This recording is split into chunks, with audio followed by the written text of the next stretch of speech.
I think people remember me as being a warrior, a strong warrior, somebody who's not going to give up a fight. I've always been willing to sit there and take on challenges. You give me a challenge, I'll take care of it.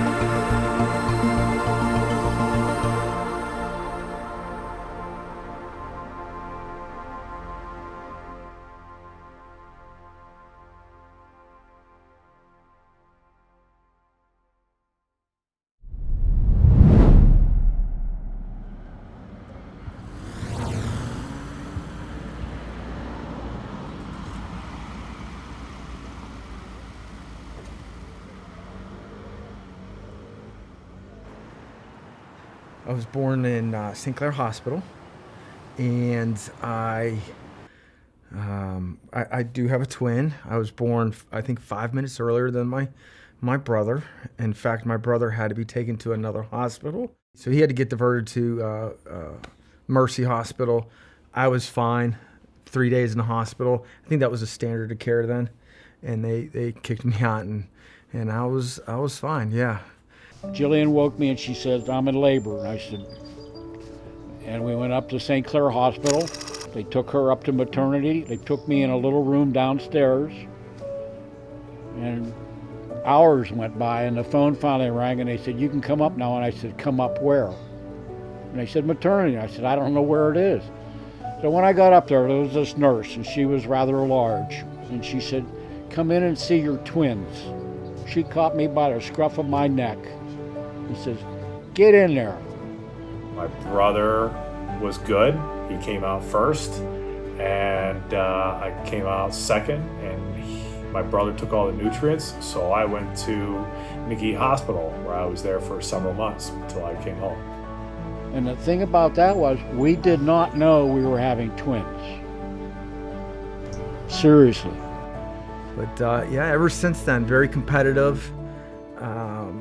Just very into it with one another. Lots of little scraps, like little fights and stuff like that.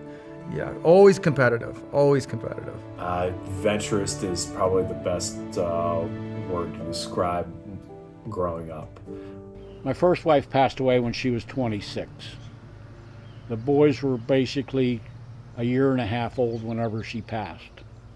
My second wife was a horse person, so I bought a farm, and it was feed the horses, clean the horses, feed the horses, clean the horses. I had to do a second job. I started my own roofing business.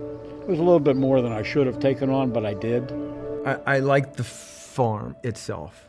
The farm was a good idea. It was, we were young kids. We got to go around, go do stuff.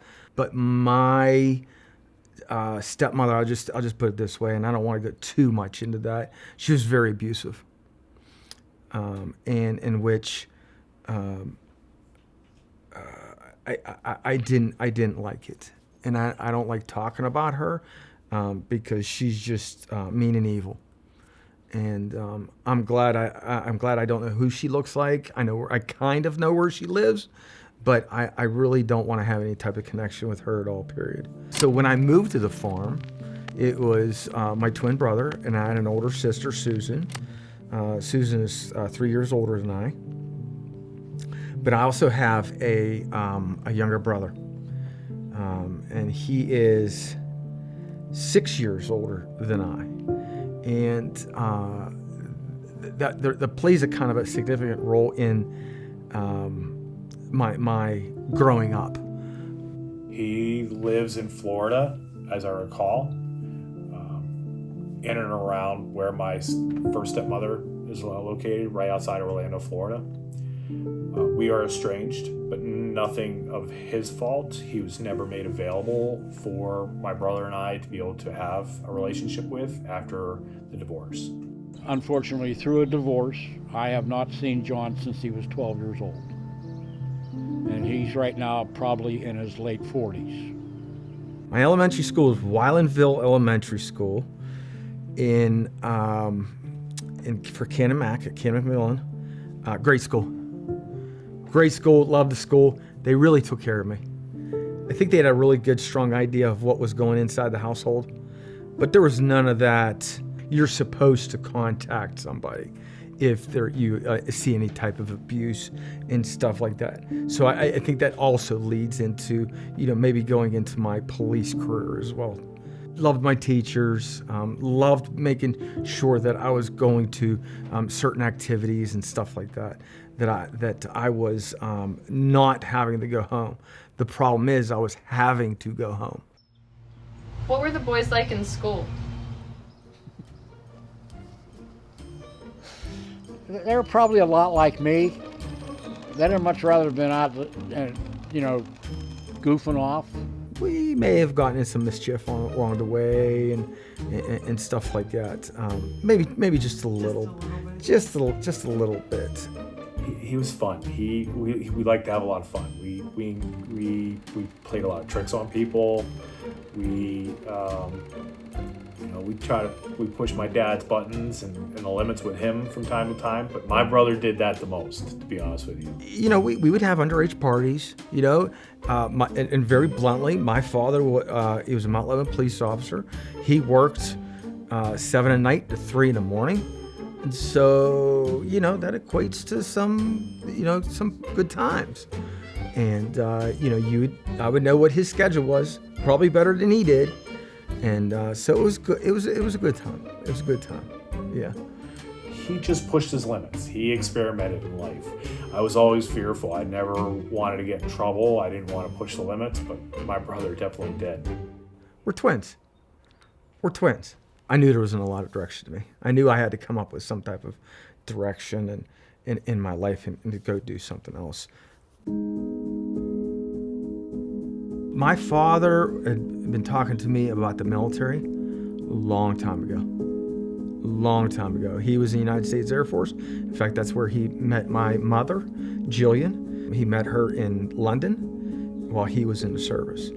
So it was always back in the head that I would sit there and say, yeah, there's something I want to sit there and do here. I actually had to go around, I think it was 2 days before graduation, and actually go around and have my teachers sign off on my slips and say that I graduated. Graduation, I think, was June 1st, June 2nd, something like that. And I went in the military on May 31st. I didn't go to prom. I didn't do all that stuff. So I had to hurry up and get everything done. And you had to report 1 week early and stuff like that. So between my junior and senior year, I didn't know what I was going to do. So I joined the Army in this delayed entry program, and I tried to get my brother to join up right away. It wasn't until probably 4 or 5 months later he finally joined, because he didn't really know what he was going to do and whatnot. But when he joined with an entry date that was 2 weeks before I went in. Best thing I ever did. Why do you say that? Structure. Absolute 100% structure in my life. If I would have went to college, I would not have graduated. There's no way. It would not have happened. The thing about the recruiters, the recruiters things was always a little bit true about, oh, you're going to do this, you're going to do that. It's going to be a great thing. You're going to, you're going to lift up the world, and you're going to be a military policeman. You're going to wear a badge, and you're going to tell these generals what to do and stuff like that. That wasn't really right. I didn't do that at all. You went through basic training and you did all that other stuff, and just like everybody else did. And for the most part, when I went through, I wasn't selected to go pull over generals. Nor would I have wanted to. Trust me. Trust me. He and I both were military police officers. We both went to Fort McClellan, Alabama. And he was 2 weeks before me. He was Delta Company 787. And I was Bravo 795. We would get into a common area at some point in time, and I would see him. He would give me heads up about what was going to happen, what he was doing. So I always knew, hey, in like 2 weeks I'm going to the firing range. In 2 weeks I'm going to go to do this 12-mile road march, or we're throwing grenades or whatever it might be. He would always give me heads up. But it was also to a detriment, because when we would get spotted together, the drill instructors would they would just have fun. And so one time my brother, my brother was eating ice cream, and they thought it was me. And you're not allowed ice cream cones in basic training. And there's my brother standing in line, and all of a sudden I hear this scream down the hallway. Private Kirsopp, what are you doing? I don't know if I'm away from my brother enough, or because my brother didn't hear it. And I said, yes, I don't know what you're talking about. Like, I'm allowed to do this. No, you're not. You're my unit. So he totally flips on me. And I tell him, I said, Drill Sergeant, you may have me confused with my brother, who is he's in basic training right now. He says, hold on 1 second. And he goes down and goes to look. And next thing I know, he's got my brother in tow. He's dragging my brother down. And he said, stand right here. They found me and were making me do push-ups, thinking that I was the one that had been eating the ice cream when I was allowed to eat the ice cream. And then they found my brother and made him come over and stand in front of me while I did push-ups, and he ate his ice cream cone. He says, now eat that ice cream cone in front of your brother. And he made me eat that ice cream cone in front of my brother. I had another one in where we would go to training together, and our training posts were so close together. And next thing I know, I'm getting this drill sergeant that's yelling at me. What are you doing here? This is ridiculous. And they're going off. Sure enough, it's his drill sergeant that's going off on me. And I said, drill sergeant, it's my brother. You're thinking of my brother. Next thing I know, I'm doing push-ups. So he finally found my brother.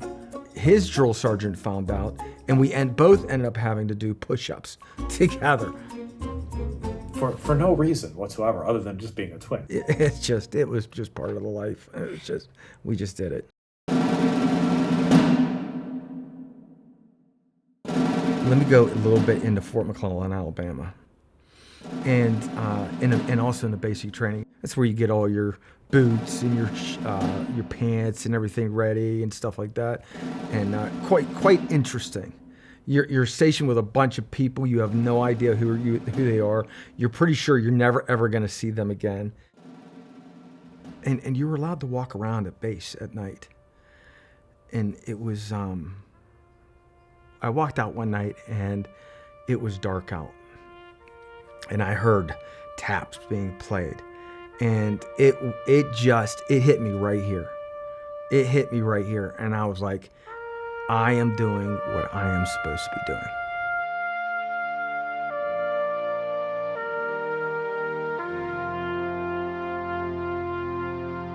And just felt I was like I was in the right place.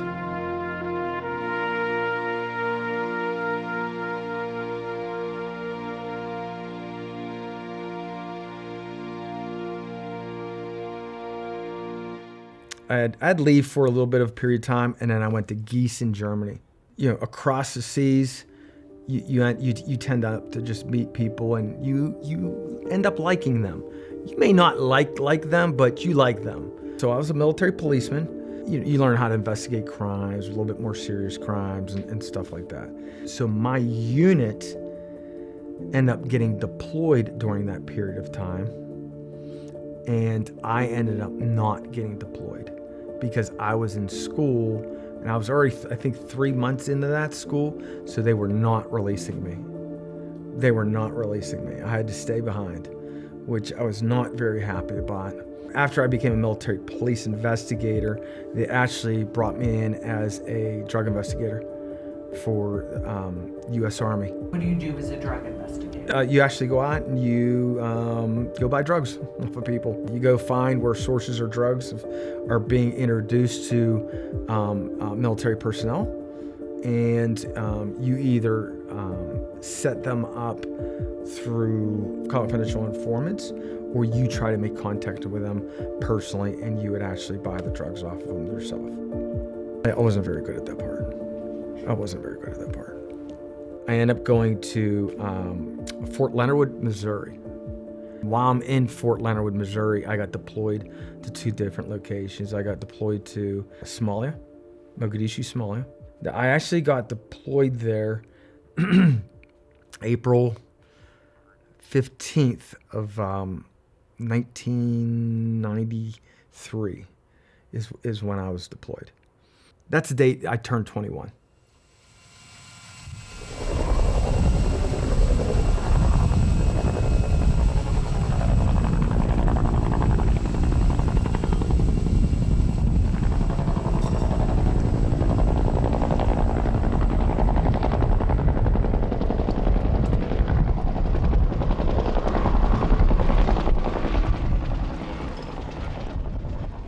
So here I am, a 21-year-old soldier, and I fly about 24 hours in a plane with a rucksack and a rifle next to me. We end up getting over there, and when we got over there, they gave us a 20-round magazine of an AR mag consisting of 223 rounds. They said, hey, if anybody shoots at you, shoot back. And that was my rules of engagement. They loaded us up on these trucks. These trucks probably had 10 soldiers per truck, minus a driver, minus an driver, an assistant driver, which you're required to have on that type of a truck. To be 21 years old and have to sit there and think about something like that, and go through this market and know that these people want to kill you. You know, you're traveling in a convoy. You have no real additional help. It's not like you had helicopters coming over you and they're flying in, you know, just to give you this, you know, certain protection. That wasn't there. A little scary for probably, I'll admit it, as a 21-year-old going to do that. What was going on there at the time? People were shooting at us.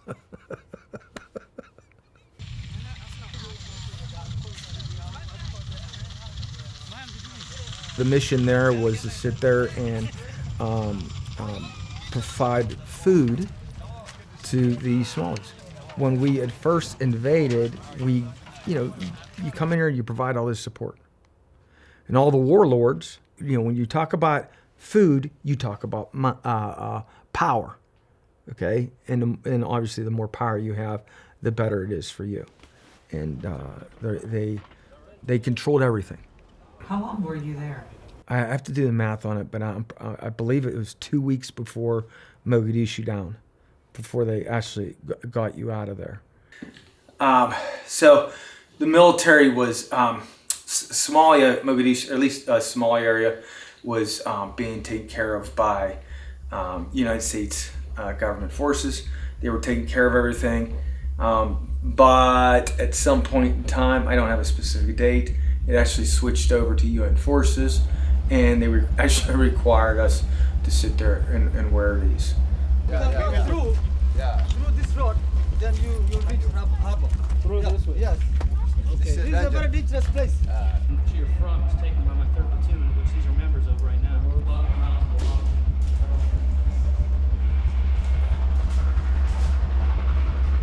The conditions were very, very poor, and where you'd have these burn pits out in the area. You hear explosions and stuff like that. During my stay there, the general would want to go out and go see an explosion. and we'd have to take them out there and show them blowing up a big, massive amount of ammunition that somebody had secured earlier in the day, because they didn't want that stuff laying around, because if it laid around, then somebody else is going to take it, and now they're more powerful.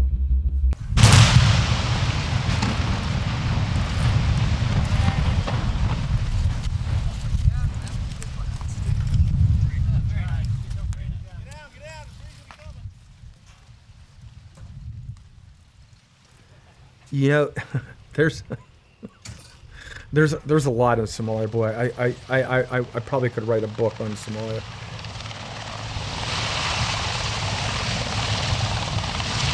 I went back to Fort Leonard Wood, Missouri, and then ended up getting deployed to Cuba. And that, honestly, that place probably wasn't very clean either. It was just dirty. No burn pits or anything like that, but it was just dirty. It was just dirty. We just got exposed to a bunch of stuff there. I did come back here. You got Friendsgiving. I end up going down to the Hofbrau house and met this girl, met up, hooked up, talked a little bit and stuff like that, and her name was Rosalind. I said, great. Nice to meet you, Rosalind. I'll see you when I get back in a year, okay? And she was like, oh, okay, because, she was like, why? I go, well, because I'm leaving. I'm leaving. I can't stick around. She's like, okay, no problem, because of the military. I met Rob for the first time in 1993. We actually went to high school together. He was a year ahead of me. I didn't know who he was, though, in high school, which is funny because I just knew him as a twin because he has a twin brother. I'd seen her. Hey, how you doing? That type of thing. And, and nobody would ever really think it was, that romantic or anything like that. But, at some point in time, I was just... I would see her walk by me in the Hofbrau, because the Hofbrau was just down the street from me, but I really didn't recognize her. And at one point in time, I look over and I go, who are you? and I probably should get killed for this. I should. And she was like, Rosalind? I go, okay, Rosalind? I'm sorry, I didn't recognize your name or your face. So she, that kind of went away for a little bit. I think maybe the attraction on her side kind of went away for a little bit, and so it was all good. It was all good. After high school in 1993, he was on leave from the Army, and he met at this little dinky bar called the Hofbrau in Canonsburg. It's where we locals used to hang out all the time. And he asked me to dance that night, and we did, and then I never saw him again after that. 2 years later, the same night, it was Thanksgiving Eve, 1995, he got out of the Army, and we met again, and I was having a little bit of a rough time that night, and I walked into the one part of the bar, and he said, hey, do you want a shot? And I said, sure. And, we went outside, and we're, a little kissy, type of stuff going on like that. And she looks at me, she goes, you're not getting any tonight. Just, you need to go away, okay? You need to go away. I said, okay, I understand. I said, I wasn't, well, maybe it was, but I wasn't playing for that. And that was probably a good thing on her part. And the rest is history. We sat and talked all night, and about 2 weeks after that, I just remember him. We were standing on the sidewalk in front of his house, and he said, I'm going to marry you someday. And I was like, oh. From there, I just, I haven't been able to get rid of her. No, she's awesome. I can't get rid of her. I can't. She's just an awesome person, and we have a spectacular good time together. And what are you gonna do with her?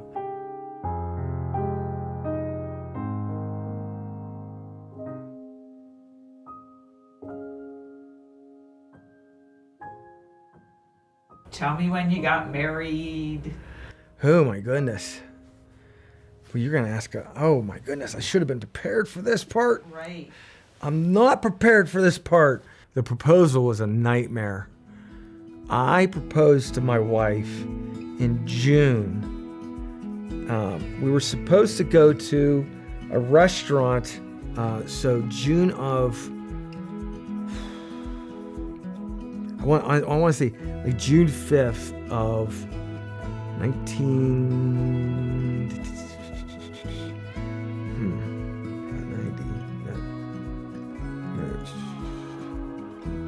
no, 23, 20, absolutely, I cannot remember. We got engaged June 16th of 1999 at a restaurant called Brennan's. It was in North Park, but it's no longer there. Is when I proposed? Yes. Wow. Hey, this does not leave this room. He always wants to do things right, so in the beginning he kind of waited until he could support himself and me. I couldn't get the reservations that I wanted. Who knows why. I end up getting a hold of her mother. She goes, well, he's out driving truck. What do you want, Rob? I go, I want to propose to your daughter.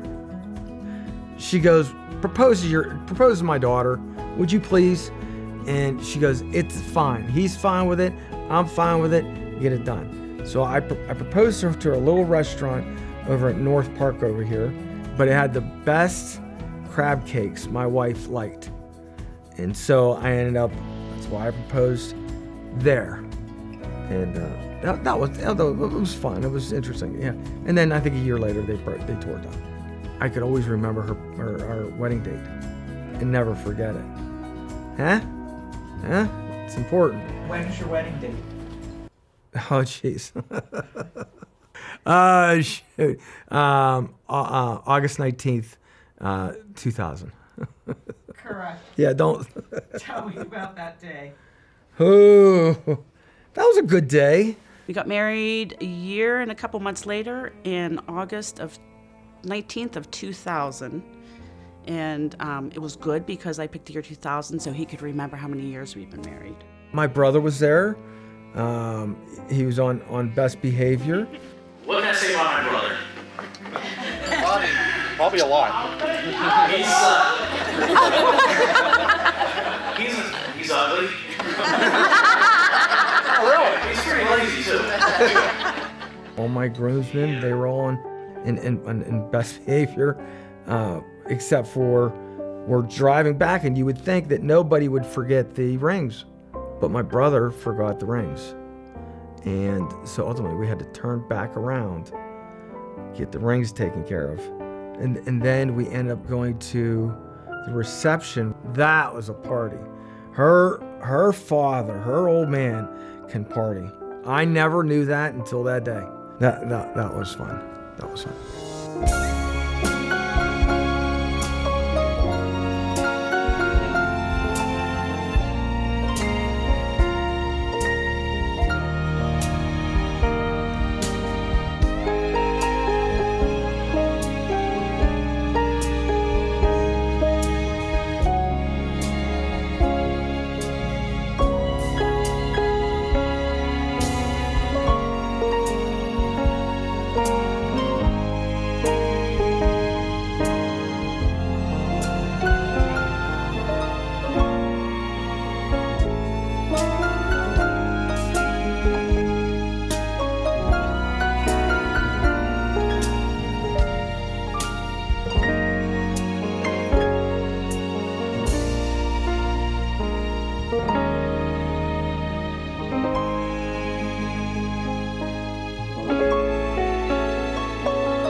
He's the owner of my heart forever.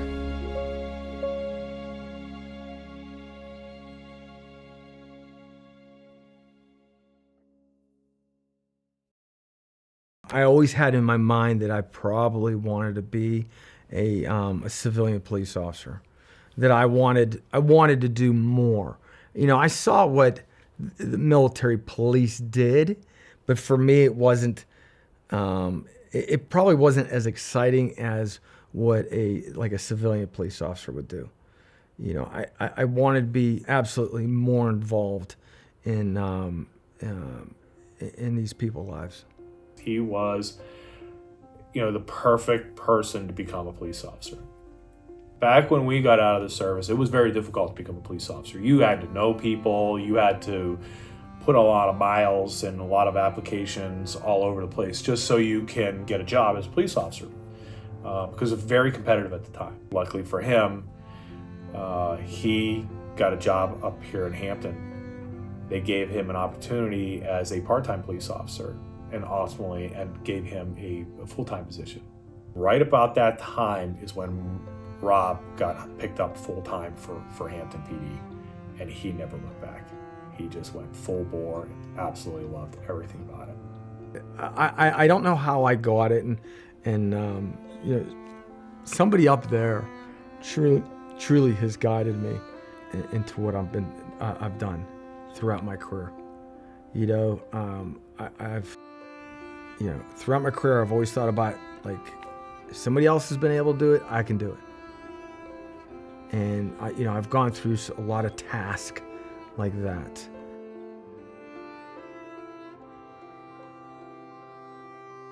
When did you meet Rob for the first time? A little over 25 years ago when he started with the police department. So I've known him a long time. And so, going off of that question, what was your first impression? This guy is true military. He looked the part. When he put that uniform on, it was spit and polished. He held his head high, and he knew what he needed to do. I know Rob always liked to mess with the new guy. So he started off right away, but and once you got to know him a little, he was pretty helpful. Right away, we recognized that neither of us knew Hampton Township even existed. We had to find it on a map because we, ironically, were both from the Canonsburg area, from the same place. We never knew each other, but we got along quickly.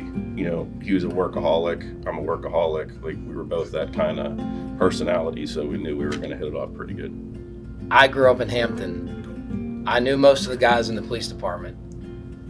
So I come into the police department, and I know one of the first people I meet is Rob Kirsopp, and he's going to be my FTO. We are riding together, and I'm from here, he's not, and we're driving down Middle Road, and he says to me, "Tomorrow I want you to know every side street on Middle Road from East Hardee's to Hart's Front." And I'm like, "Rob, I could answer that. I could do it right now." "Oh, really?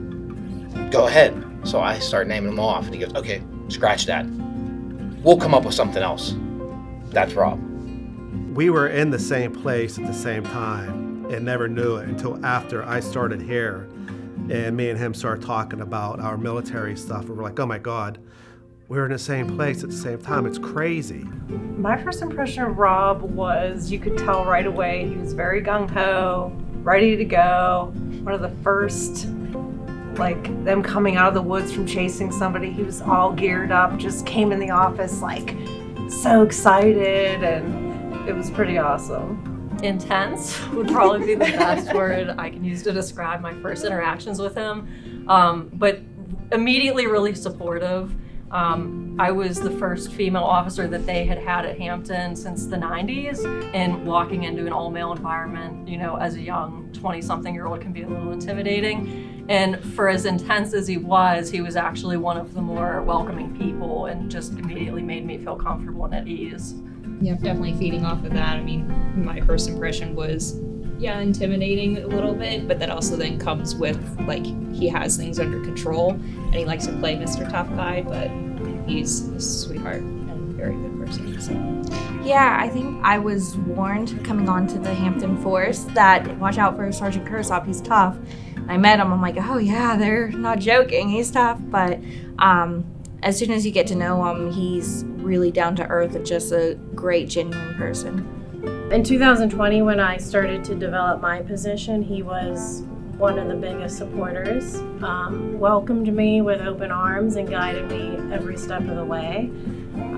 So he has always been super supportive, super welcoming. What he does makes me want to be a better person, and I look up to him tremendously. The more I get to know him, the more inspiring he is. He's like this ball of energy that you're just like, oh, you know. But he was very nice. He was very nice. But the longer I, worked, I mean, as I came in each day, there were days when I was like, well, I think I'm a little scared of him. He can be intimidating. As time went on, we became fast friends. What's it like working with Rob? Sometimes it's fun. Sometimes he's a bit annoying.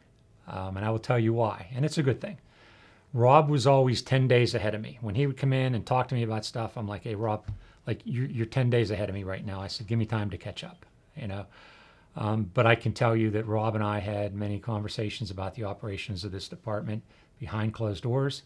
And there were times him and I were in agreement. There were times him and I were at odds over things. But no matter what happened, Rob and I wound up being on the same page when the door opened. I hear all these stories about my brother being a police officer, and I've seen some videos of my brother being a police officer, and they're great videos, right? But I think Rob and I are very, very much alike. We are no nonsense, get the job done. There's many ways to be able to get things done, but our way is the best way to get it done and the quickest. We are no BS. We just attack things and get it done. And that is especially true for my brother. He is very vocal in telling you that you're doing it wrong or how you should do it. But he did it in a way that you really can't take offense to it. What type of environment did Rob create in the workplace?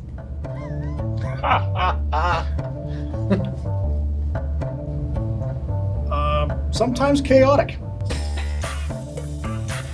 He was into physical fitness, getting out, working out. And I had recalled one day we were talking about going running together. Thought Army versus Marine Corps, this is a good way to, get it going. So Rob and I start running. I start thinking, oh man, we got those hills on Mulcahy. We come to the bottom, we come to the first hill, and I try to keep up with Rob, and I just saw him go. There was no way I was keeping up with him, and put the tail between my legs and came home, and he always led from the front. Moving a mile a minute, always running around. 1 minute he's in roll call, the next minute you're trying to get to him to back him on a traffic stop, but he stopped 3 cars in between the time that you left the station and the time you got to him. I liked it because he always had your back. If you were ever in a situation, he always wanted to be the man to step up front, take charge, and deal with the incident, It was always good to have him on your side. Roz called me his work wife. And she knew because I took care of him, or she'd be talking to him on the phone, or he'd have her on speaker, and I'd say, hi, Roz, and then, interject in the conversation. The chief usually gets me coffee, but on the days when chief wasn't here, he would say, I'll get you a coffee. Just give me time, I'll get you a coffee. And after he made like 15 traffic stops, at 10:30, he'd come in with my coffee when I was here at 7:30. But that was okay. He is very intense, but he's all heart.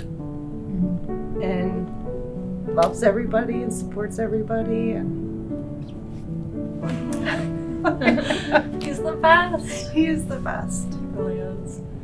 Jeff Hawes, Rob and I went to a house where a woman heard what she thought was maybe somebody breaking into her basement in the middle of the night. And we went down to go investigate. Well, it turns out it was like a busted water pipe. And so this poor woman's basement was completely flooding. And Hawes was trying to find the valve shut off, and to help protect him, Kirsopp somehow came across an umbrella and opened it. It was like shielding Jeff Hawes from the water, like it torrenting onto him. And instead of doing anything, I just stood back and took pictures of it. So of course afterwards, when I showed them the pictures, they were a little less than impressed at my skills on the job. But what can you do? Rob was an experience. He would go out there. He'd be in charge of that shift. I knew that the shift was always taken care of. He cared deeply about the guys and their safety. He was always out there running the calls with them, even when he didn't need to be there. He was there. And I knew that anything bad happened on that shift, Rob was going to be able to take care of it. We became police officers because of my dad. My dad was a Mount Lebanon police officer. My grandfather was a police officer. So kind of in our bloodlines to become, get into the family business. Watching him grow as a police officer and gain the respect of his peers and his supervisors, it's just phenomenal. What did you enjoy most about being a police officer? Helping people. Straight up helping people. There's nothing better than just straight up helping people. The ability to sit there and know that somebody came to you in crisis and that you were able to sit there and help them. And not saying that every time you help somebody, but maybe you pointed them in a certain direction.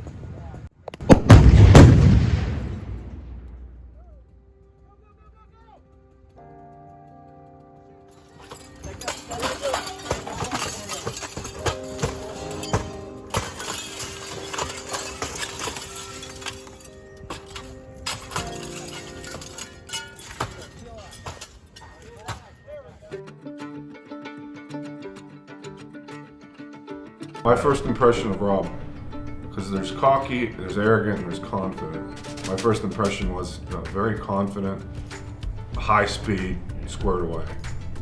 He makes me tired just watching him. Like, it's just, I don't know how he does it. Yeah, he keeps moving, he doesn't stop. No. And when he leaves work as a police officer, he does a lot of other work on the side, like finishing basements, home remodeling. So whether it be law enforcement related, home remodeling related, he is always doing a project and he is always giving 110% like I mentioned earlier. I was a brand new officer out this way, and I went to court one day and I met Rob and he introduced himself, and the way my brain works, you tell me your name and 30 seconds later I forget, I forget your name. So I went back to work and some guys were just talking about being in court. He said, "Oh, did you meet any of the New Hampton guys?" I said, "Yeah, there was this one guy, and they're naming people." And I'm like, "No." And I said, he was really loud. And they're like, "Oh, that's Kirsopp." Like, they knew right away. So. I got to spend 6 months with him finishing a basement. So in my own house, working for him, I would say. You don't get coffee break. There was, hey, do you want to eat some lunch? And he would be eating lunch, and I would just be a quarter of the way through, and it was time to go back to work. I am actually Scott's neighbor, and when Rob was working on his basement, I would occasionally stop up and he would proceed to tell me all the tasks that he had given Scott and how Scott did on those tasks and what he needed to improve on when it came to the remodeling. So I thought that was pretty comical as well, critiquing them and giving him things to work on and things to complete for the next time that he came back. It was my homework. That's what we call it. He had a way of just commanding your respect without you even knowing it. When I say he's just larger than life, he walks into the room and he owns it. Yep. I would not have been the officer that I am than I would have ever been. They are a truly outstanding group of individuals that have taught me always think outside the box. I think somebody said that, just leader, just pure leader. It's like he was born for that task. Very tough, strong individual from the moment that I met him. I met him with kind of meeting everybody else of Scott's friends and family, and everybody was very welcoming, and Rob terrified me, to be honest. He was very intimidating, nice, and just kind of nice to meet you, normal thing, but very, very Rob. I don't know. This was very early 2000s is when I met Rob. Before they had kids, we were just young policemen at the time. Rob was directly in charge of my training at Hampton, and gave me my only negative field training remark, which was I made too many lane changes on Route 8, and I basically told him to shut up because he didn't grow up in the North Hills, he grew up in the South Hills. And when you drive on Route 8 every single day and people are making left-hand turns in front of you, you have to move over to the passing lane every once in a while to pass somebody, and we still joke about that. I like the thinking outside the box thing. Absolutely, that's one of those things where you can't sit on your ass. But they truly have showed me that. And then if you want to talk about support, they are probably top notch right there as far as providing any type of support to me and stuff like that. They're great. They're awesome.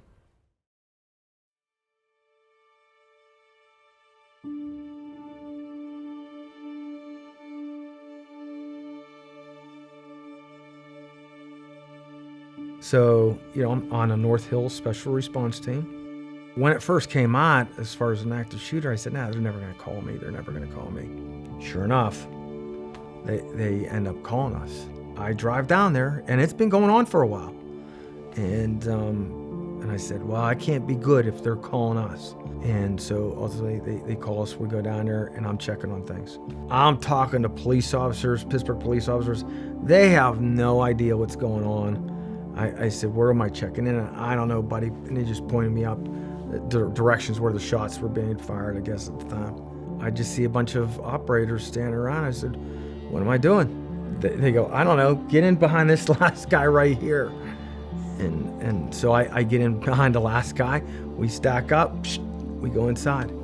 And that's where you start seeing all the signs of violence. At the top of my mind is basically what I've been taught. I'm thinking about my safety priorities. I'm thinking about victims primarily. Can I find any victims? Can I find any other officers that are hurt? Anything like that? Can I escort anybody outside the building? That type of thing. And fortunately, we did not find anybody. Those are sights that will never leave my brain. How do you get over something like that? You surround yourself with a bunch of great people. That's what you do. You surround yourself with a bunch of great people. And that's exactly what we did. They bring in all these support teams, and you want to sit there and talk to you and, push you off over to this person and stuff like that. Great. That's important for those that don't have the support that's available to them. The congregation actually invited us to a concert or something like that. And by us showing up as another team, I think it was more support to the Jewish community that was down there in the congregation. And they would talk to you about whether or not you were there and stuff like that. And I think they just wanted that feedback, and they wanted that support as well too.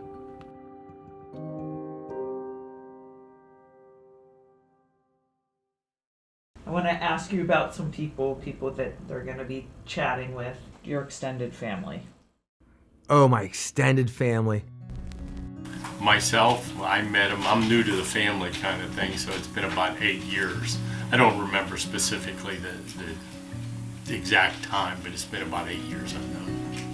I don't know why this memory stands out to me, and it was at your parents' old house in Cecil. And I remember Rosalind and Rob, Ray and I were pulling up the driveway. We had just gotten engaged, and I remember Rosalind and Rob coming out and cheering. And I don't know why. That's probably wasn't the first time that I met him, but that's just a memory that stands out to me.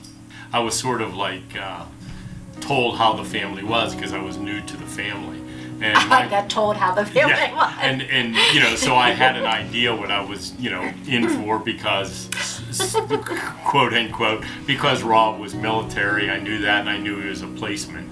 So I had a rough idea, but my first impression was he was a takeover guy. He had all kind of energy, and he was ready to do whatever needed to be done, and he just brought life to the family whenever he showed up. That's what I remember. My first impression was what Jim said. I mean, he seemed to want to, if you needed an answer, he would come up with something. He was to take charge. Yeah. That's what he does. And he's a problem solver. He is definitely a problem solver. There's no two ways about that.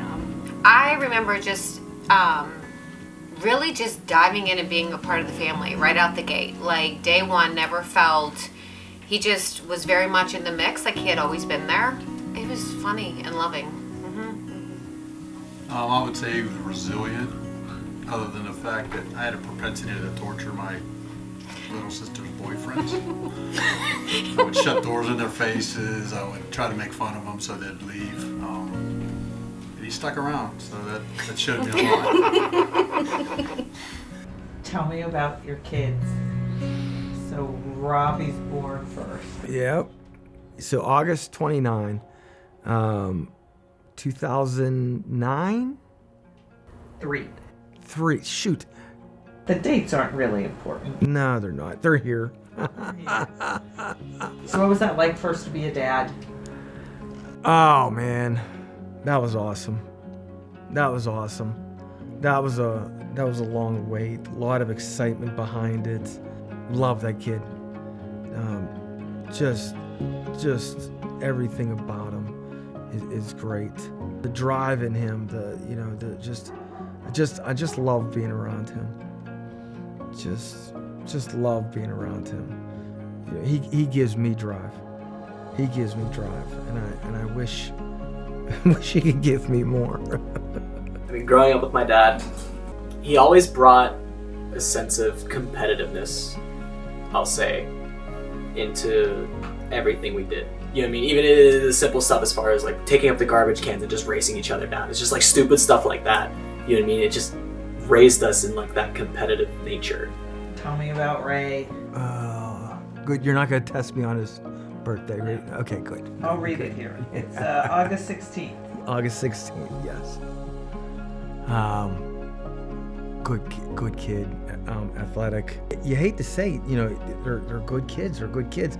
I'm obviously biased about it because, they're my kids. They're good kids. What do you have to say? They just, I have nothing negative, actually, really to say about any of my kids.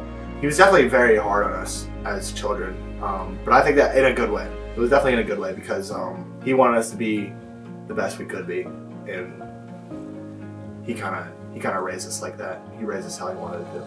They're positive. They just everything in their life is driven, and you can't stop them in what they wanted to sit there and do.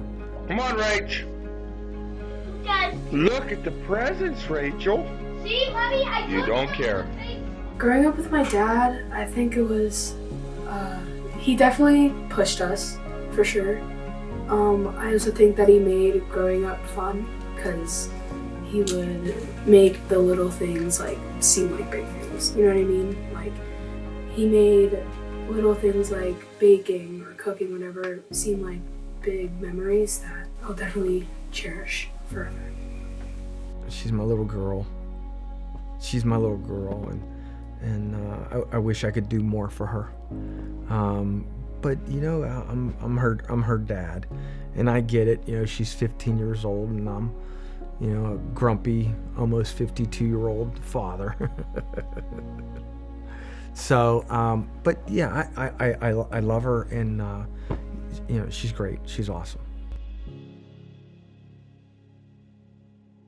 Let's talk about your hobbies. Hunting. Yes, my father made me hunt. He made me hunt. And it was minus 20 degrees. You're getting up and you're going hunting, and I don't care. Hunting grouse and hunting squirrel is a very interesting thing. You never got anything. I'm just tell you that. You just didn't get anything. But it was time that it was spent with your father. And that was that was it. I like to deer hunt probably more than I I like to do anything else. Probably looking at maybe your larger deer, your big target bucks that you're looking for, and stuff like that. What's the biggest thing you ever I would say my bear that's right behind me here.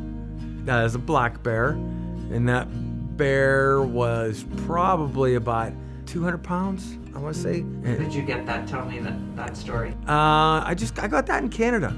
I went up there with a friend of mine who had a guiding. He guided, and so we went up there for a couple years. I will never go hunting for a bear again. Never. For me, no use for it. No use for it. It's pretty, but for me, what am I gonna do with it? And other than it looking good in a corner somewhere, nothing. All right, other hobbies, construction. Did you put this on yourself? Yeah, this is all me.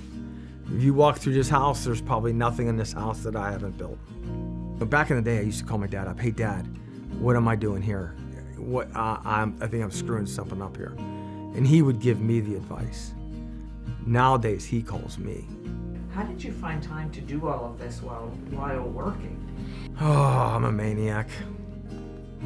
Truly maniac. I just can't sit still for nothing. I have to do something. And it's definitely not sitting on my butt. I want to ask you about some people that they're going to be chatting with. Start with the Midgeleys, I guess. Oh, all good friends of ours.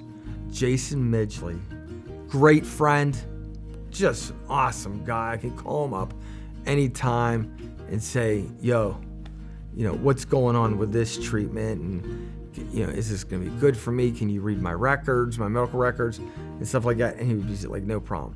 He ended up being a home health care nurse, which was awesome.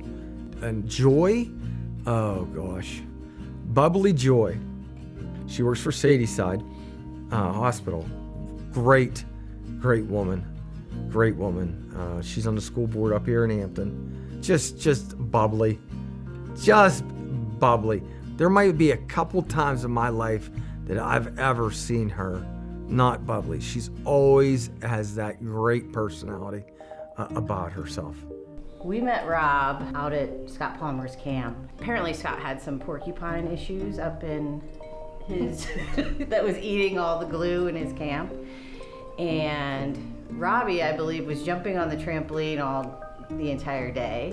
And Scott and Rob decided to take out the porcupine because they saw it. Do you know how many rounds they? It was a lot. They took.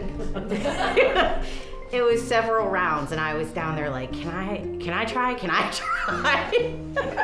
But apparently it was a whole porcupine family that they took care of. What about the Kellys?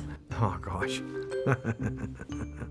I was gonna say I probably met Rob when I was coaching the Rays football. Yeah, I just remember him at practice. Sometimes he would show up at practice, full uniform, he's working, and you could hear, his big voice yelling at Ray, Ray, pay attention. He would be on the sideline during some of the games, because he was working, so he would come down onto the field, and so it's just pretty cool to see, when Ray was small and Ray and Porter were small, he was on the field watching the games, and we'd go over and chat to him. Hey, did you see that?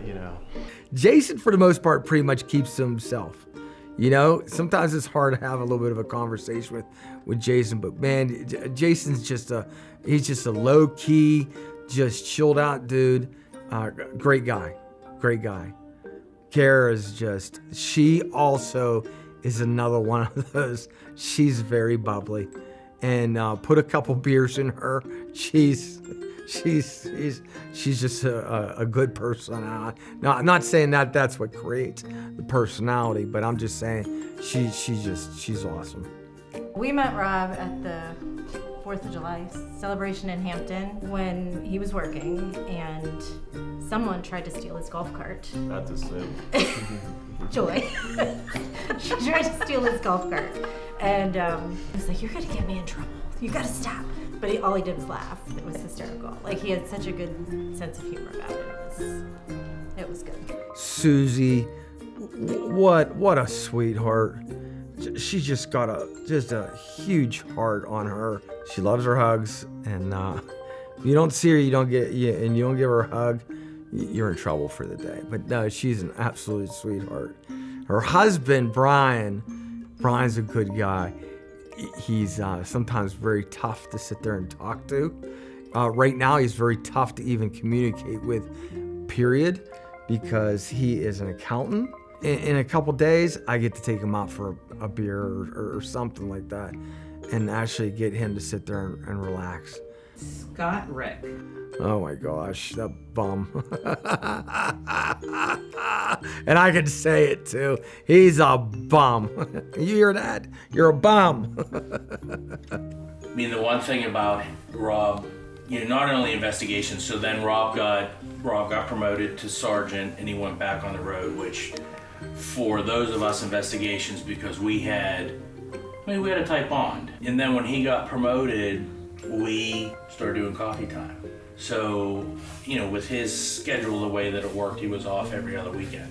We would connect a lot of times out on my patio or in our room over here, and we would just sit and have coffee together. Whether it was talking shop, talking about his department, talking about my department, so we would have our coffee talk. And sometimes it would last 45 minutes, especially in the warmer weather, because we're both like, okay, we got shit to do. We got yard work to do.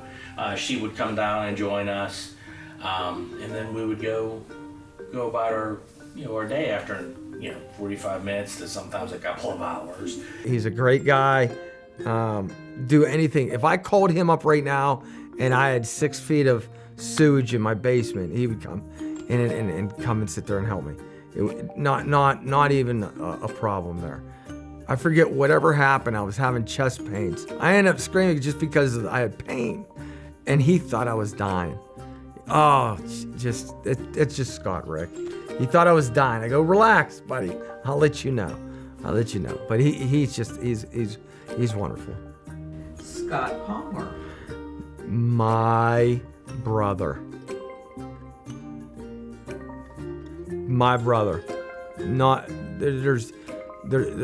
I'm probably not closer to pretty much anybody else in this world right now. Rob's my go-to. He's my ride or die. When I need advice, it's, hey Rob, what do you think about this? Whether it's someone's gutters leaking or, I'm ready to kill my daughter. Like, what do I do? Bounced everything off of each other, and he's very honest, and so am I, and he is of the same school as me as far as if I like you and if I don't like you. And if I like you, just like Rob, I'd do anything for you. If I don't like you, move along. I love that man. Again, he's one of those people who do anything to sit there and for you, but he's my brother from another mother. Not kidding you. He got me on the SWAT team of where I was supposed to be, and he's my brother. Just in general, the SRT guys. There's nothing but love for them. I don't know what else to say about them. They're all around me, and there's not a day that hasn't gone by that I haven't heard from them. At least one of them. Great dudes. I remember it was a drug search warrant, I think in Millville. We were on the district attorney's narcotics enforcement team probably 15 years ago. And he was checking the closet, and there was what he thought was a mannequin's leg, so he kicked it. And all he heard was, ow!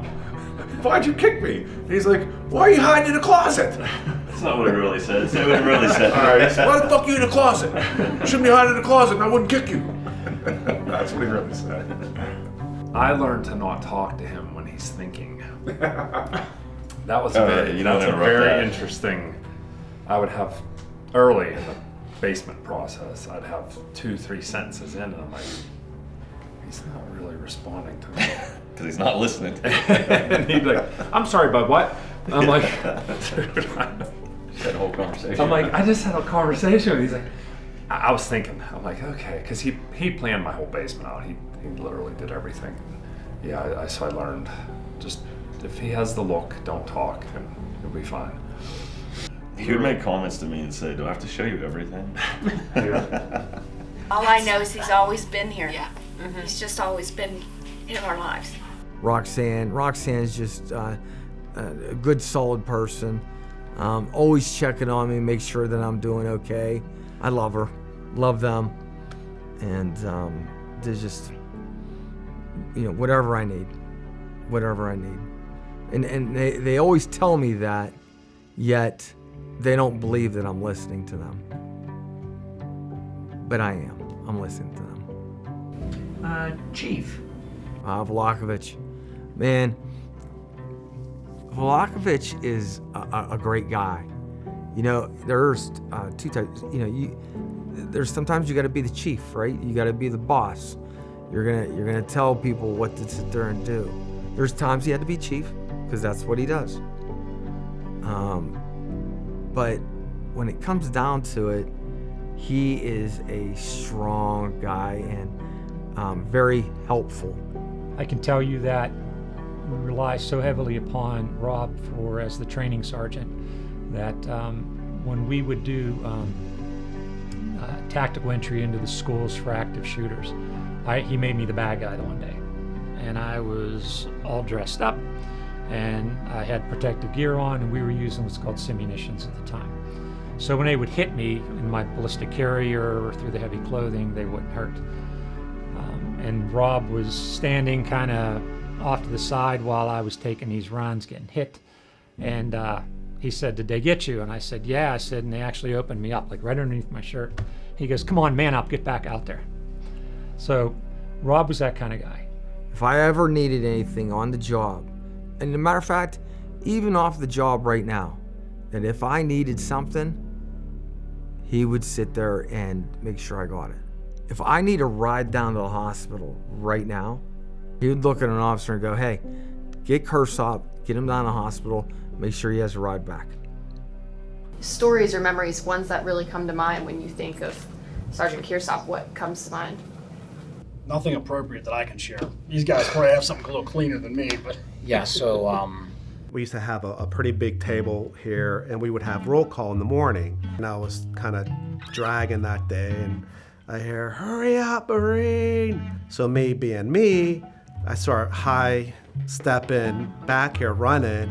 It was winter, and people were bringing in like rock salt and stuff like that, and it was on the floor. I come barreling around the corner, slid and fell all the way over to this wall into the chairs. He just looked at me, and I jump up, and he just like cracked a smile and just put his head down and shook his head. I'm like, "Sorry, dude." Everybody else was just cracking up. So he called our station the one day to report his dog Scruffy was missing, in case anyone called to report a found dog. And I asked him, because I didn't really know what Scruffy looked like, I asked for a description in case anyone called, and his exact words were, "He looks like a piece of shit wearing a green collar." Sure enough, I went and I found Scruffy, and I put Scruffy in the patrol car with me, and I proceeded to drive around with Scruffy for like an hour because I was in fear of Scruffy's life if I would drop him off while Rob was still mad at him. So I just rode around on a joyride with Scruffy for like an hour. There was this one time I was getting my patrol car set up, and I'm the only one in the garage, and he's going to his car, and I'm the only one in there to witness this, and I hear him MFing away, and I'm like, "Oh my gosh." And he gets in his car, MF, and slams the door, pulls out of his spot, and squeals tire out of the garage. And all I see is him like grasping his steering wheel so hard and like flying out of the garage. It was just so funny. It was just a Rob moment. You know what I mean? It was just...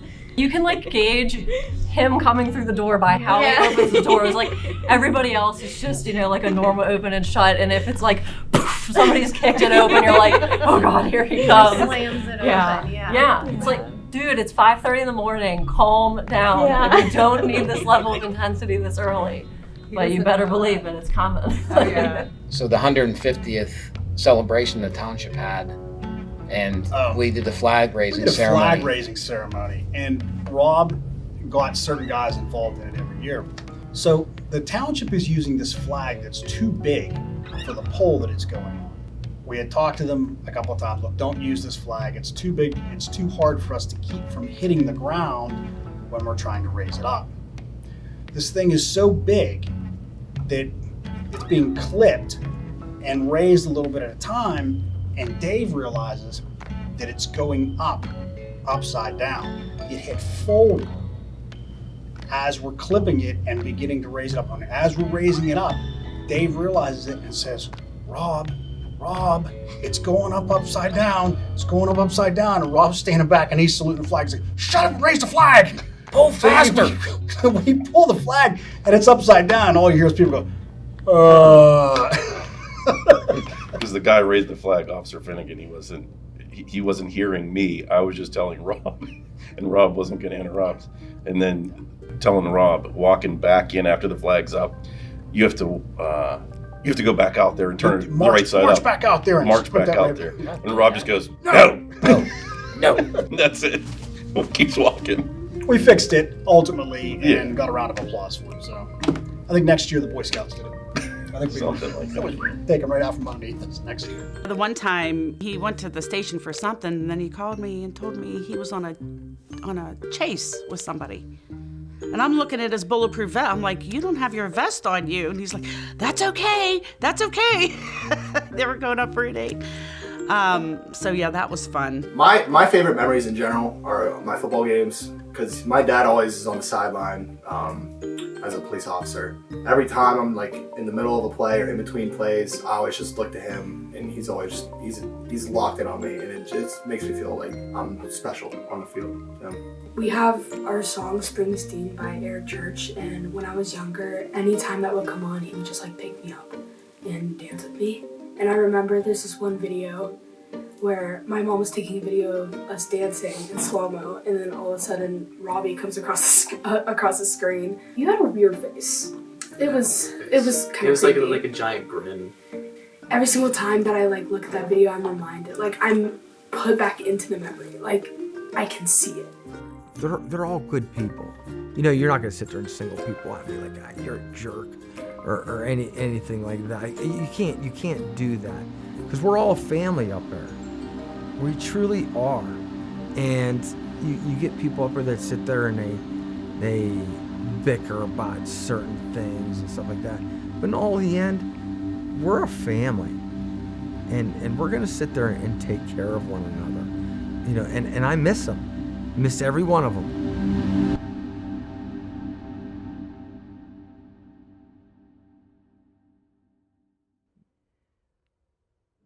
When your diagnosis came about, what were things like leading up to it?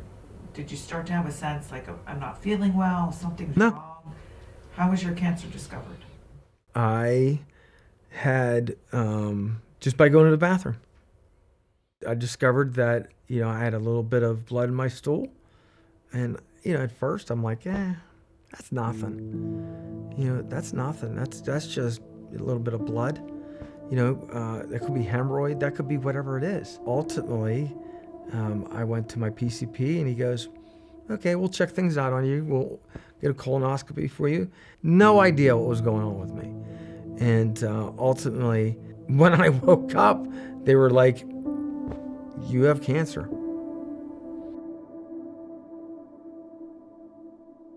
I was just totally flabbergasted by that. Did not realize that I had stage 4 cancer.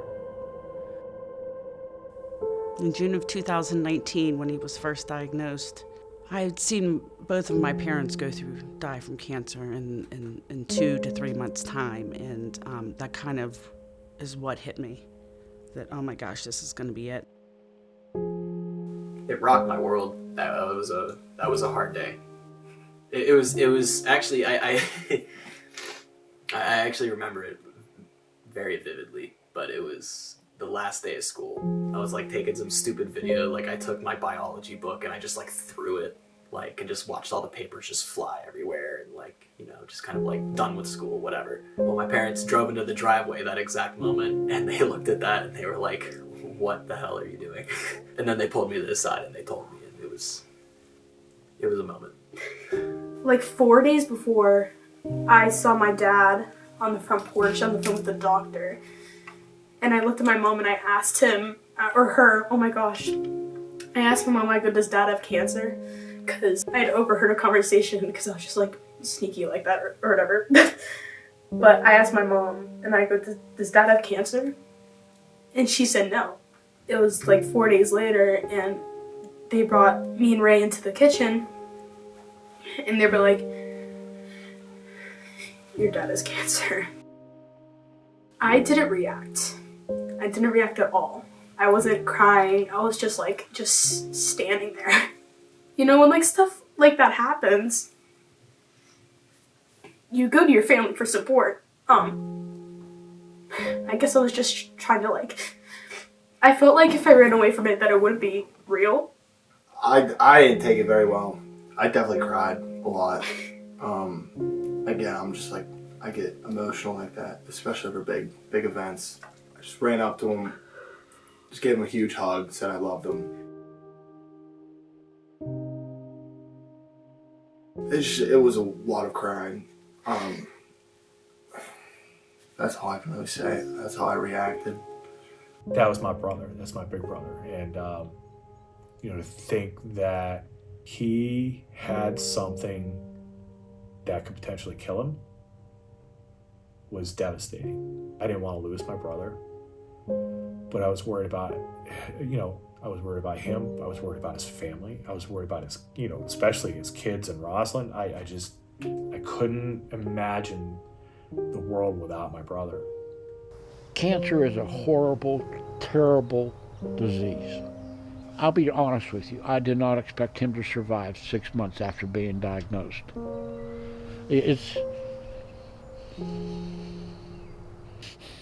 I was devastated. I got talked to him the one day. He says to me, I'm in a pickle. Like, who says that? Like, I'm in a pickle. And I was it's still to this day, like, if anything, I'll always remember that. He gets the worst news that anybody could possibly have, and he says he's in a pickle. I found out with a group of people, all of his friends, he was there, him and Roz were there, and they were talking casually about further testing and such like that, and I was like, what's going on? And they're like, and that's when they realized I had no idea what they were talking about. One of my friends, Joy, said, Rob has cancer. And I literally felt like a truck just hit me. I look around the room and every single one of them had a serious look on their face, and I lost it. I couldn't believe it. Absolutely devastating, because Rob has always been healthy. He's strong, he's a worker, and just in the ultimate best shape, physically, mentally. So to hear that news, it was just devastating. It was devastating.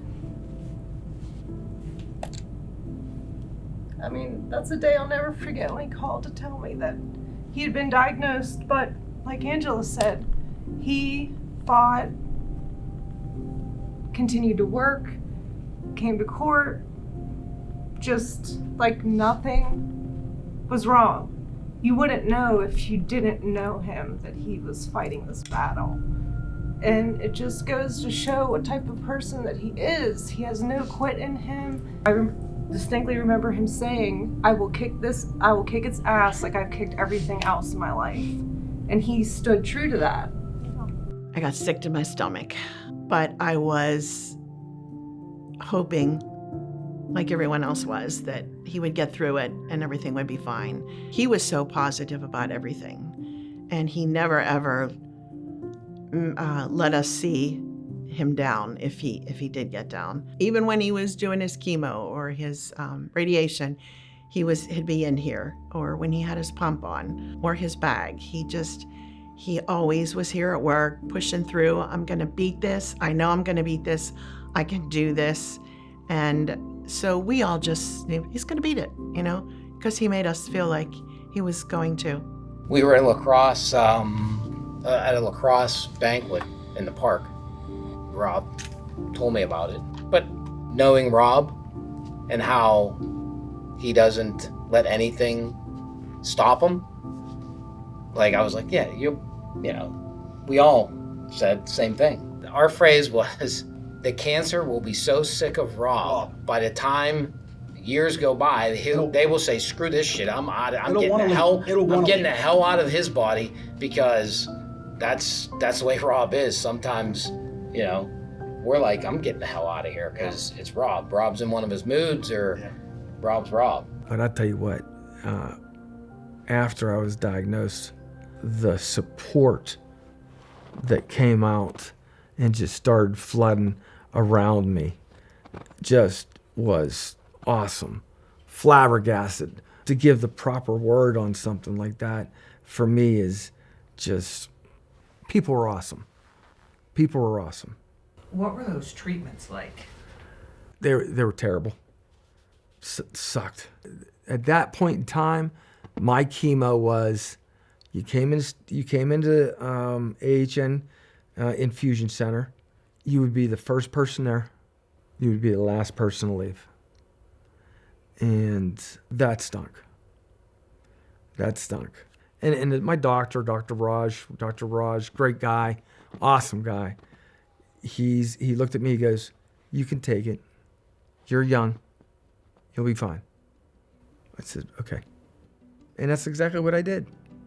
Fortunately, I got to be able to do the treatments in which I was able to put them in the right place. And then look at my police department as well, too. My police department, they were like, you know, he can't work through this. There was another side. I was like, hey, he wants to come to work, you know. And sure enough, I went to work, did what I had to do. Why was it you wanted to go to work? I wanted to set an example because I knew I was strong enough to sit there and do this. I didn't miss a day. I might switch days with an officer or something like that. But for the most part, I went to work. He showed up every single day, right? Yeah. He had to miss after surgery, but if it had been up to him, he would have been. He would have been there and not listened to his doctors. Yes. But he never complained. I think that was the thing that, like JC said, like you almost would forget what he was battling because he's the most energetic one of us. He's the most intense, and he would never complain. Never did he verbally say, outside of saying like, I'm feeling a little chemo-ish today, you know. And then there's, you know, me who's like, oh man, my neck's so sore because I slept on it funny. And you have this man that's like battling the greatest battle you can imagine, and he's not complaining about it. He's showing up, he's doing his job. He's just truly the most inspiring person to both work with and, you know, be friends with. No matter what came his way, with different people in his life or who he was, you know, coming alongside of, he always stood by you, and just walked through the fight with you. You know, he outworked everybody. He had this intense energy. I've never met anybody who worked so hard, so intensely, but yet he was so kind and so caring about everybody. He's always wanted to help everybody. Always, always, always. Rob went through 5 years of cancer treatment and never used one sick day. Never called off sick during chemo, never called off sick during operations, used his vacation time. I mean, that's the kind of guy that Rob is. He was here every day. Every day. Worked overtime. Yeah, lots of it too. Lots of overtime. Every day, Rob said to me, you know, there's somebody else that always has it worse. That's the way Rob thinks.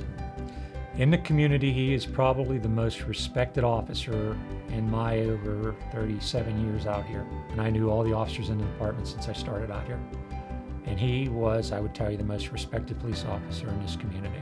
We sit here and look at each other bright-eyed and we're like, I just can't believe the support of the people, of the community. I chalk that up to his values. He knows and has all of that support because of his values, because he's so willing to help anybody. The community is just overwhelming. He actually got me into the community because of his job. obviously. So a lot of the people that I know, he met first. That sign right there, one team, one fight. That's who gave it to me. It was a long time ago. And brings me to tears.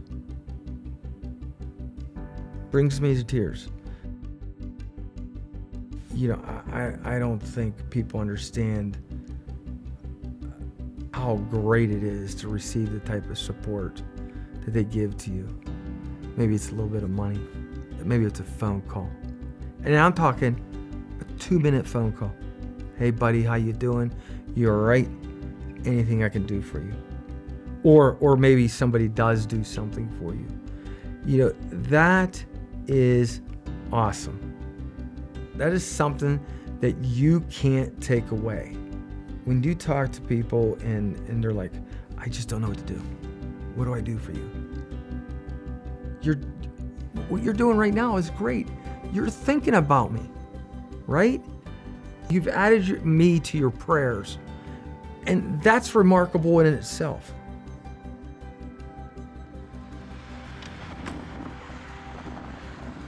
It's About the Warrior Foundation was created in 2011. I was at Old Stonewall Golf Course in Elwood City golfing with a couple buddies of mine who are not in the military. And I had said to them, hey, do you want to start a golf outing for veterans? So I made my own logo, and it kind of evolved. And I was a teacher, coaching high school football, life was great. And I just decided, you know what, I'm going to try this because I think it can work because the money stays here in the area, raised by people in this area. We can help local veterans. And it is, if you had told me 13 years later I'd still be doing this, I'd tell you you're crazy. I had seen Rob at the gym and Planet Fitness in Hampton, and we were talking, and he was supposed to go on a hunt with us to Wyoming, which we're leaving here in a couple of days. And he looked at me and shook his head, I don't think I can go. And I'm, oh, what's up? And he said his cancer came back. And I was like so distraught about it. I left the gym because I was so upset about it. And all day long I kept saying, how can I help this guy? And how can the foundation help this guy? I had been thinking with other board members, how can we help, how can we help? And then all of a sudden, every first Sunday in March, we raise money for the organization. And I just made the executive decision that all that money that we raise is going to go to Rob and his family. We raised $18,000 for him and his family, and nobody deserves it more than him. The main event was called Cabin Fever Concert at Jurgles. And we had 3 bands that donated their time, Christian Beck, Morgan Gruber, and the Alt Rocks. It was just basically a concert for a couple hours, and the people that were there was over 500-600 people there. We had so many donations. We had to use an extra table to go all the way around the bar, and people just buying tickets. It was phenomenal. And we had a gear tent set up outside. It was just a great day. So yesterday I reached out to a friend of mine called Mario Lemieux, and I asked him if you would mind if I came to your house, which he's one of the greatest dudes ever, and he signed this shirt for Rob.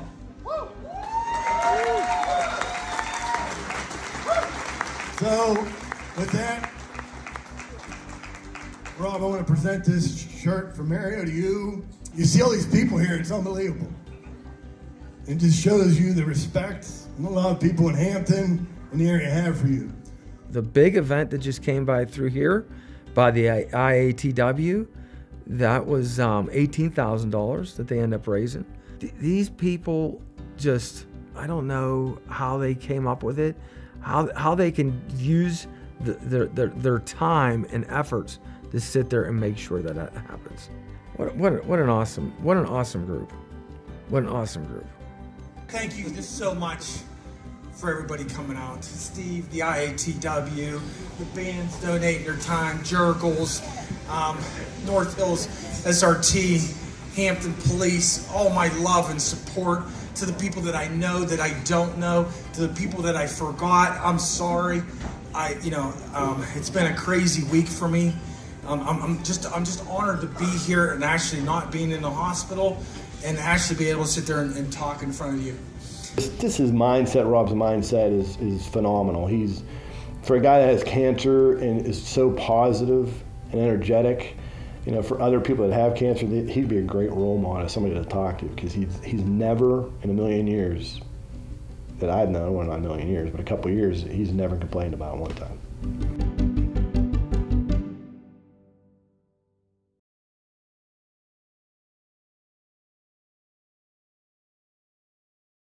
How would you describe yourself?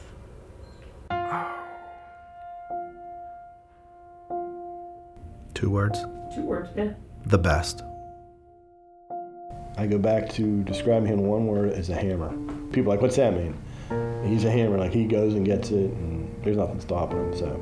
He leads by example. I mean, he never gives up. He cares so much about, you know, his co-workers. He cares so much about the community. I always called him, and he laughed, my whirling dervish, because he was like this ball of energy, he never stopped. He was constantly going. He was on the phone. He was out in the lobby meeting somebody, a walk-in. He was running out to do traffic or running out to back up somebody. And he just never stopped. Even on his days off, he was in the office, sitting there doing something, whether it was for work or for the CERT team. You know, he was always, always busy, running here, running there. And I used to say, you're my whirling dervish. Just an inspiration. If I could just be like a fraction of how strong he is and be able to inspire so many people around, he's just been such a support to everybody, and he has inspired me to be a better person.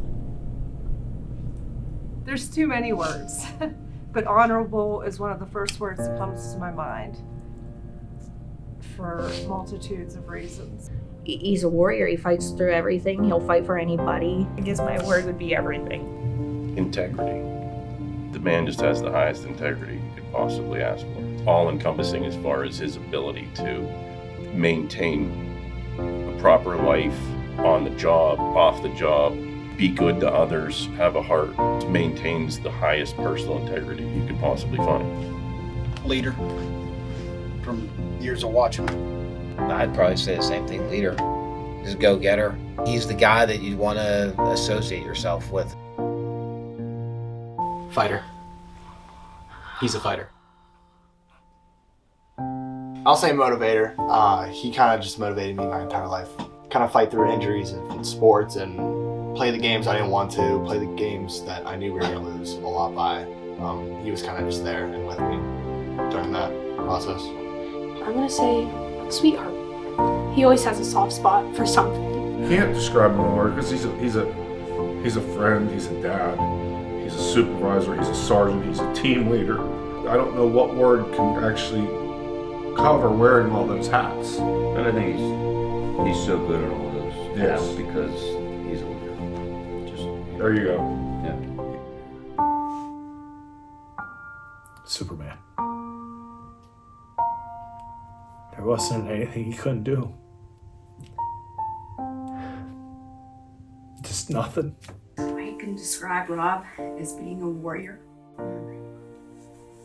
He's been my warrior. He's a warrior, and warrior we, meaning the community, co-workers, whatever, we will do anything he needs to help him with that. Yeah.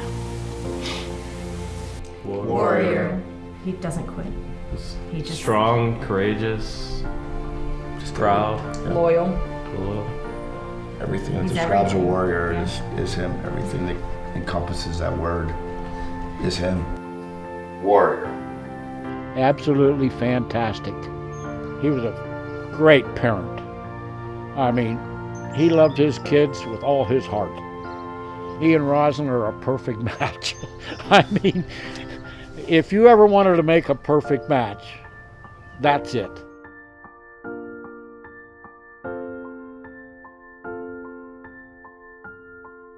He's unique. His energy was unique, is unique. He's my warrior, for sure.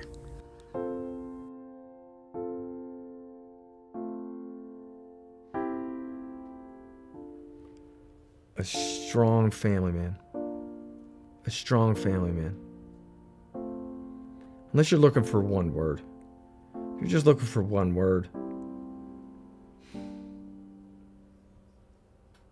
Nope. No, I'm not giving you that.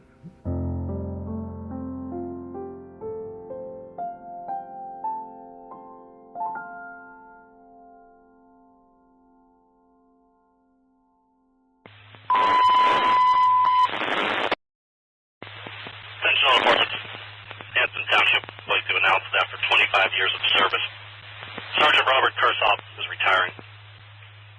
Over his 25 years of service, Sergeant Kirsopp served in many positions, such as patrolman, detective, firearms instructor, training, and traffic sergeant. Sergeant Kirsopp was a member of the North Hill Special Response Team for over 12 years, where he served as a squad and tactical team leader.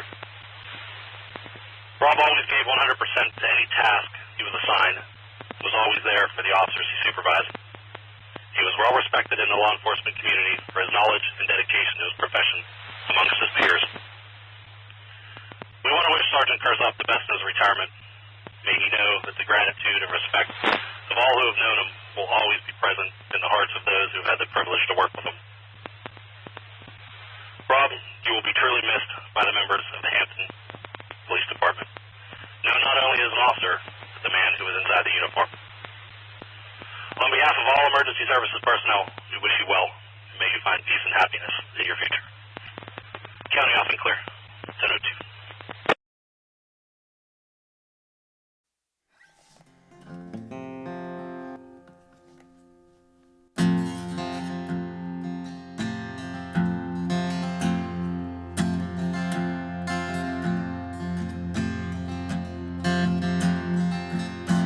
Policeman stood and faced his God.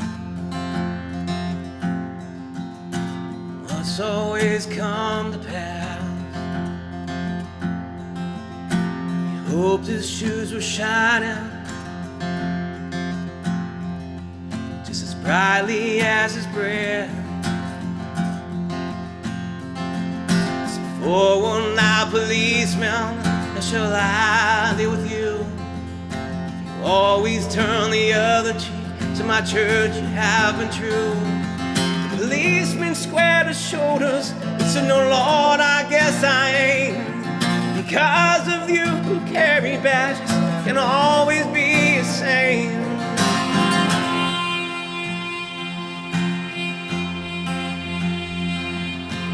Had to work more Sundays. Times my talk was wrong. Sometimes I've been violent. Cause the streets are awfully tough. I never took a penny that wasn't mine to keep. Though I worked overtime when the bills got just to steal.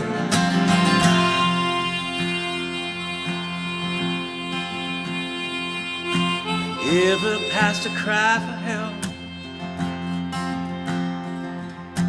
Though at times I shook fear. Sometimes God forgive me. Wept unmanly tears. No, I don't deserve a place among the people here. Never wanted me around except to calm the fear. If you've a place for me here, Lord, and be so grand. I never expected it had too much, but if you don't understand.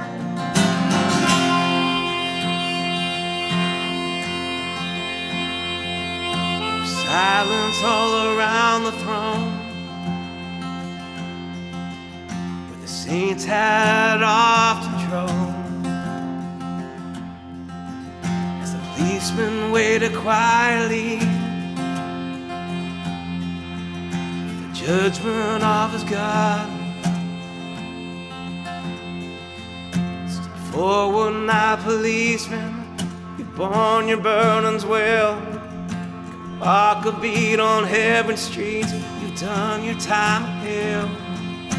Done your time in hell. Done your time in hell.